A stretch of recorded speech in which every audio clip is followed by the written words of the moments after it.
Unfortunately, I have here a speech, not opening remark, but I try to be a little bit shorter. Dear Ambassador Ischinger, dear panelists, dear President Grybauskaitė, President Niinistö, President Plevneliev,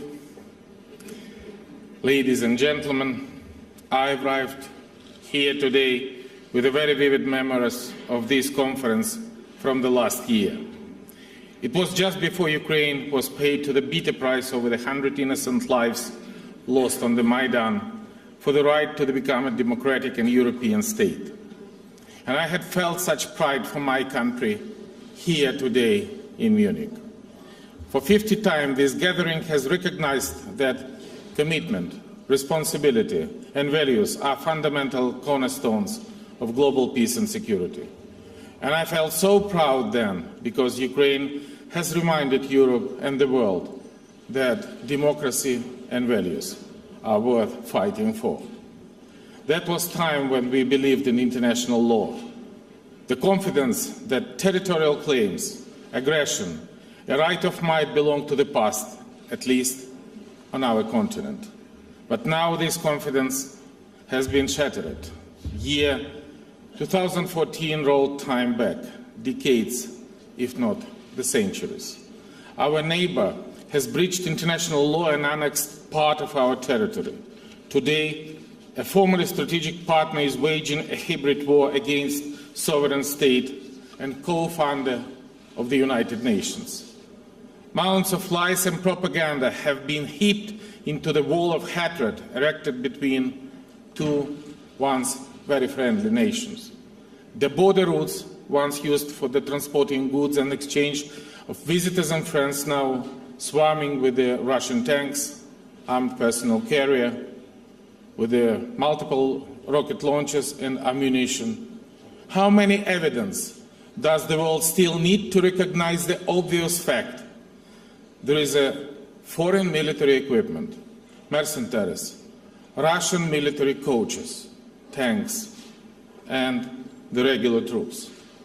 I take with me the passport and military ID of Russian soldiers, Russian officers who were come to us and leave it together with that. This is the best evidence for the aggression and for the presence of Russian troops. We make lots of press conferences demonstrating to the whole world of the Russian soldiers and officers which lost his way 100 kilometers from the border with the full tanks of ammunition, killing my soldiers and killing Ukrainian civilians. Dozens, hundreds, thousands. And that lasting long for the already more than 8 months. This has become a spiraling tragedy for my nation. The death toll for the Ukrainian soldiers defending land from aggressor is now 1,432. Thousands of the people, 5,638, have killed since the April, and every single day the number of victims among the civilians is rising. And even today on Debaltseve, when yesterday we proposed the ceasefire for the corridor humanitarian for withdraw the civilians from Debaltseve, they said, okay. And we delivered 10 buses, 10 from Ukrainian city Slavyansk and Kharkiv, and 10 from the occupied Donetsk. All our 10 buses was filled to the civilians which want to go to Kharkiv. Among 10 of the Donetsk buses, it was half filled, just one. That is a very good demonstration. People support either sovereign and independent Ukraine or the Russian Spring or Russian world.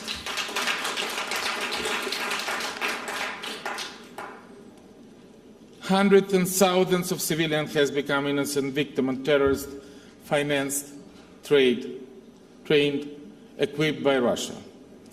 298 innocent victims of downed MH17 flight was hidden down by the Russian-equipped, Russian-trained terrorists, which kept all the nation from Australia to the United States. That's very effective form of demonstration that the terror is not the headache just of Ukraine or just of our continent. This is the problem of the whole world. 16 innocent civilians killed in bus shelter Volnovakha. 8 dead in trolley bus shelter in Donetsk. Can you imagine? 31 civilian casualties in Mariupol, shelling by Russian provide rockets, and more than 100 wounded in just one moment.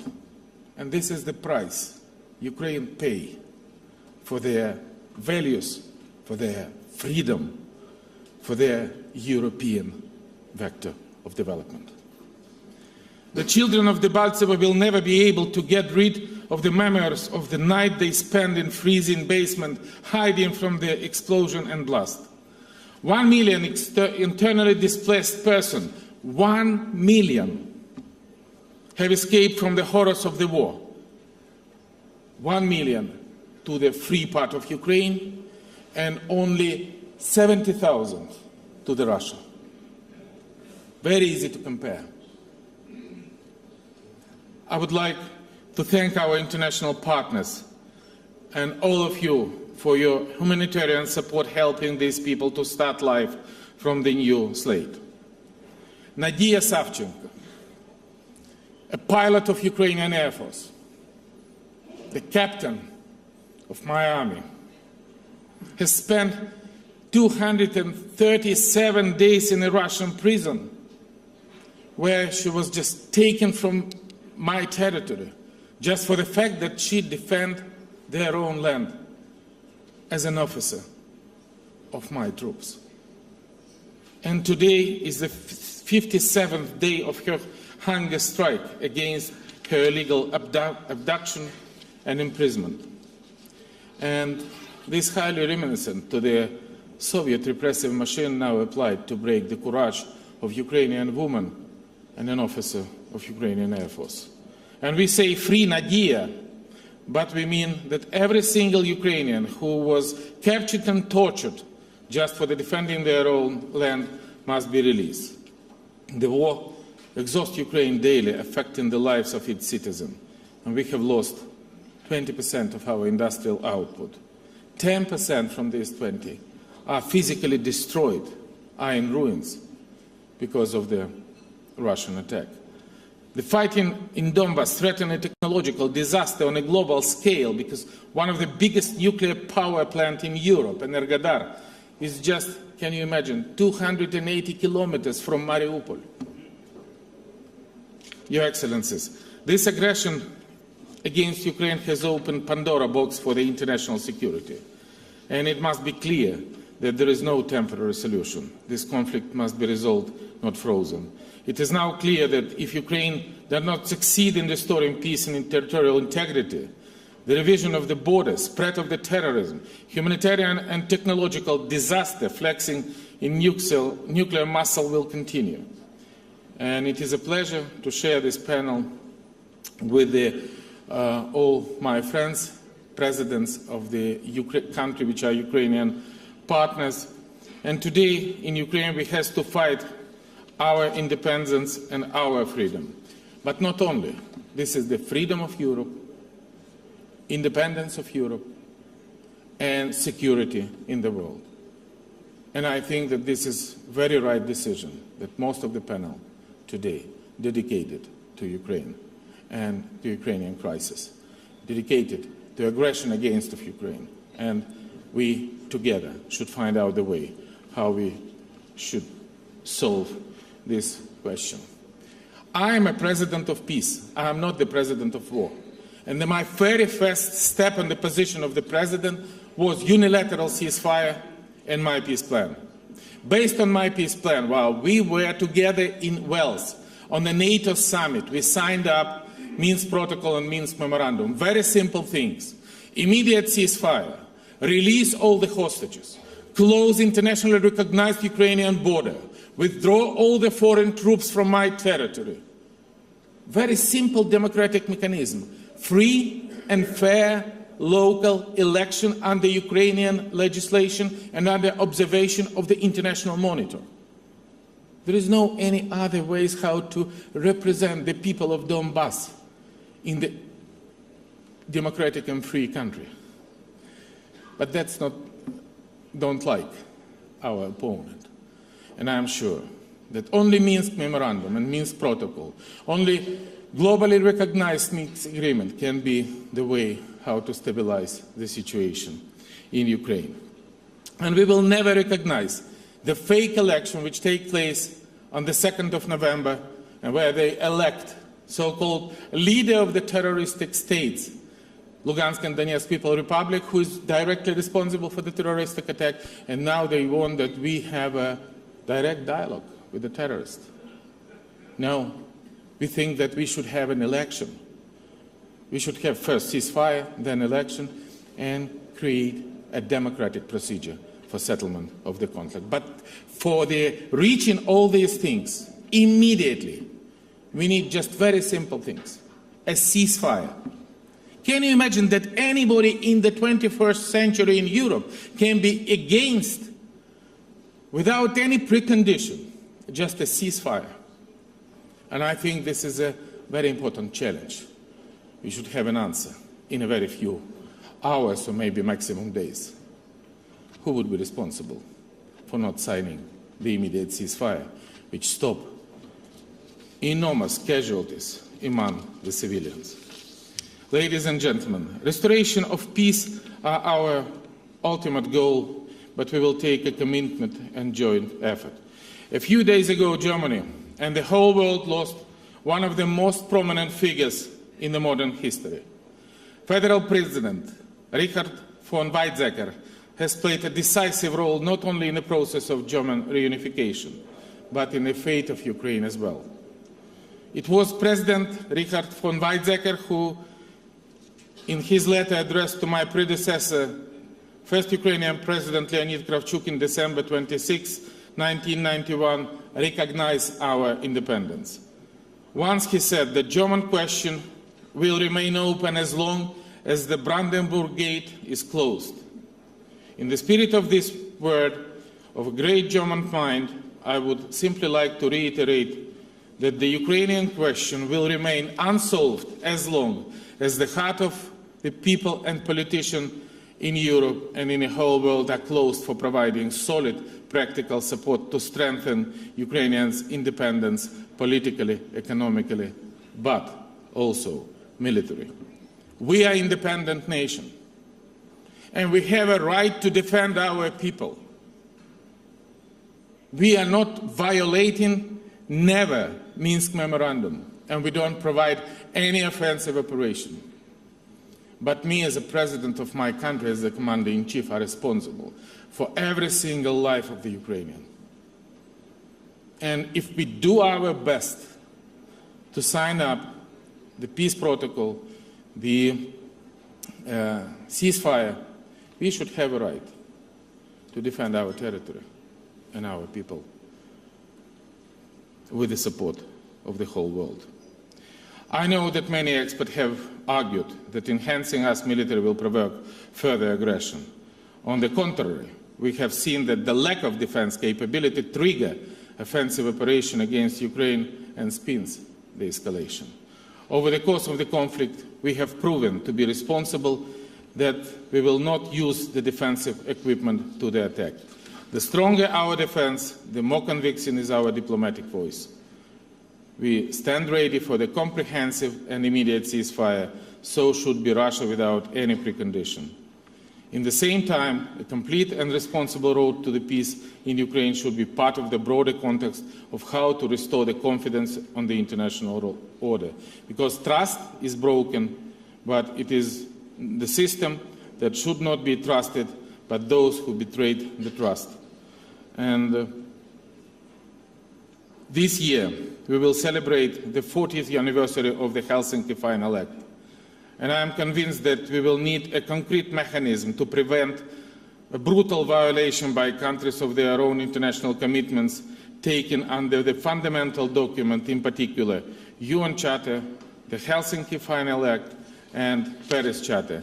And such a behavior of the international relation should be no more tolerated in Europe, and I am talking about the new European Responsibility Charter.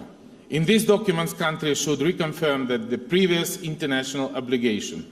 The Charter could also provide a clear instrument and mechanism to punish for their violation.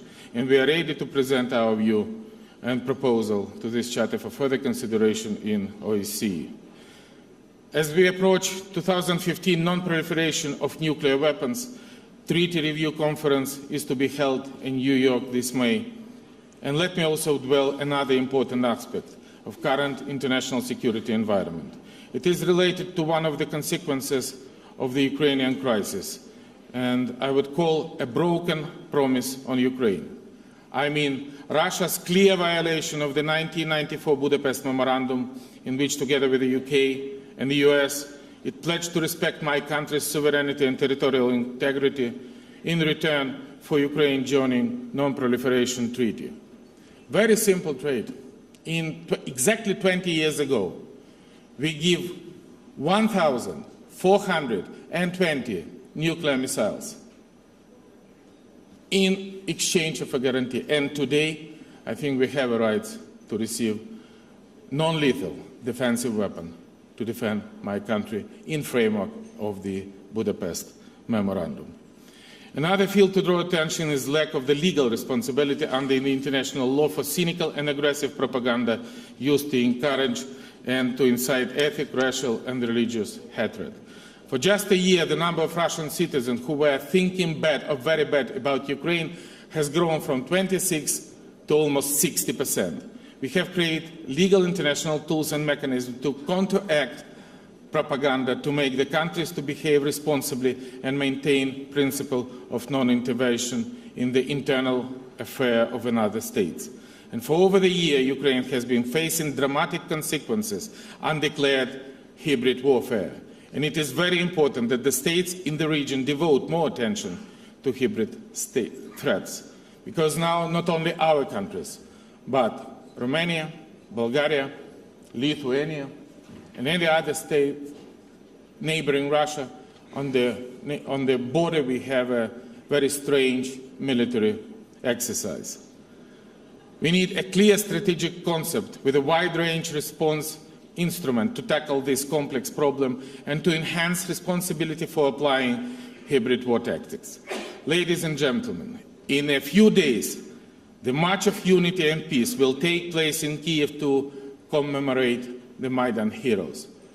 The event takes place exactly 1 year ago. To pay a tribute to those who perished a struggle for freedom on their land, we pray for those who are still fighting. Remembering the most dramatic days of the Maidan, I hope that the most difficult time of Donbass bloodshed is over. I am an optimist. And we will come out again to demonstrate that Ukraine is united and in a strive for peace and transformation. And we will still have a lot of work to do to change my country. We look forward to Riga EU Eastern Partnership Summit, where we should no longer talk about the war or sanction. I want to meet our European partners to finally talk about how we cooperate in strengthening peace, how we interact in support of reform of Ukraine, how we can introduce the visa-free regime for the Ukrainian people, and how we honor the goals and fulfill the dreams of the Ukrainian people to entering European community. Thank you, and Slava Ukraini!